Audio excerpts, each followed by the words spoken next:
BJD इस्तीफा देले देवाशीष सामंतराय कहले बीजेडी रे नाही बिजु आदर्श। बिजु जनता दल होईगलाणी ब्यूरोक्राट दल। पद छाड़िले सांसद Debashish Samantaray. BJD senior citizen cell उपसभापति पदरू मंगलवार देवाशीष इस्तीफा देइछन्ति। बीजेडी सभापति नवीन पट्टनायक पाखकु देवाशीष इस्तीफा पत्र पठाइछन्ति। पूर्वरु दल उपरे असंतोष थिले, तेबे गुरुत्व देउनथिबारु पदवी छाड़िथिबा इस्तीफा पत्र रे देवाशीष उल्लेख करिछन्ति। बिजु बाबुंको आदर्श रे आ दल चालु नथिबा चिठी रे दर्शाइछन्ति देवाशीष। देवाशीष कहिछन्ति बिजु जनता दल एबे ब्यूरोक्रेटिक दल होई जाइछि। बिजु बाबुंको आदर्श रे आ बीजेडी परिचालित हेउ नाही।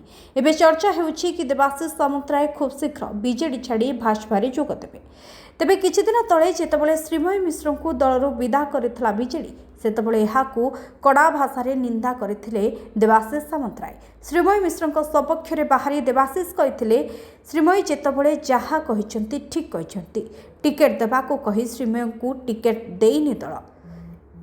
केवल एतिकी नुहे, देवाशीष प्रफुल्ल मल्लिकन को दलरू सस्पेंड करबा कथा नहीं मध्य मुह खोलिथिले। से कहिथिले प्रफुल्ल मल्लिकन को सस्पेंड करबा ठीक नुहे। से जने वरिष्ठ नेता, बीजेडी पाई बहुत काम करिसंती।